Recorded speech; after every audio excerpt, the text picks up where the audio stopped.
So the Galaxy S25 FE is shaping up to be a phone you've probably already seen, even if you haven't actually seen it.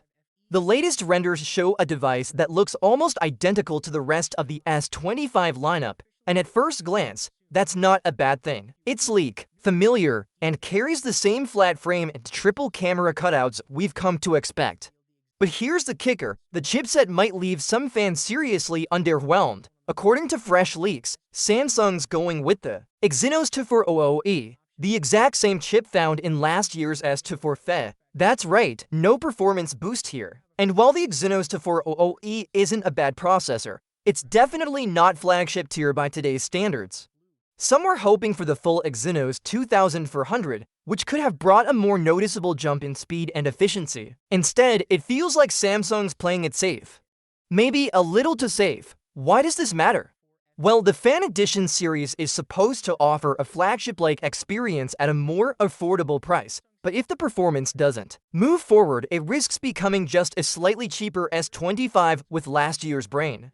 That's not an easy sell, especially when you've got competitors like Google's Pixel 9a sitting at $499 with impressive AI features and strong real-world performance. Now, design-wise, Samsung hasn't messed with a good thing. The S25 FE is rumored to come in for colors, with jet black being the one we've seen so far. The only real visual change from the S25 Plus? A slightly thicker lower bezel on the front, and I do mean slightly. You'll have to really look for it. Otherwise, it's the same premium look that's been refined over the last few years. The display is still a 6.7-inch dynamic AMOLED 2X, so you can expect sharp visuals, deep blacks, and smooth scrolling. Storage starts at 128 GB with 8 GB of RAM, and the battery is a healthy 4,900 mAh with 45 West wired charging.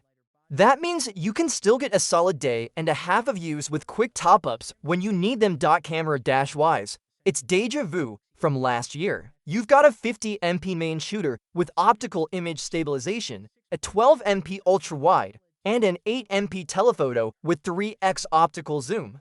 If these specs sound familiar, that's because they're basically identical to the S24 FE and even very close to the base S24. For photography, that's not a bad thing at all. The S24 FE took great pictures in most conditions, so we can expect the S25 FE to deliver the same consistent quality. Price is where things get interesting.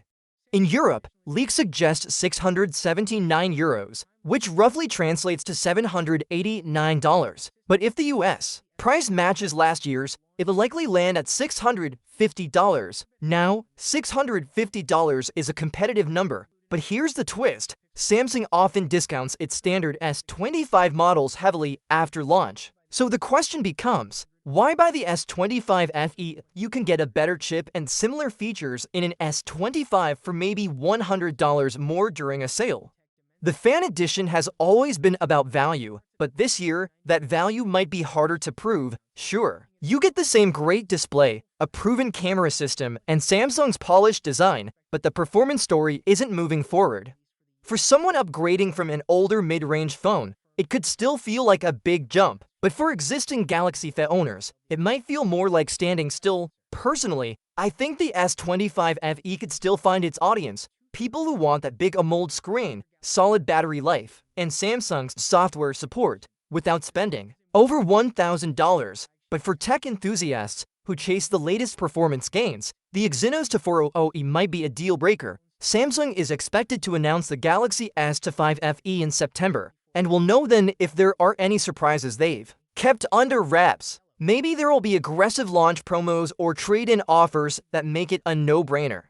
Until then, this feels like a phone that's polished and reliable, but maybe just a little too familiar. If Samsung wants the Fan Edition to keep its affordable flagship crown, it will need to rely on pricing and promotions to make up for that chipset choice, because in 2025, competition in this price range is fiercer than ever. What's your thoughts on this? Let me know in the comments section. See you in the next video. Take care.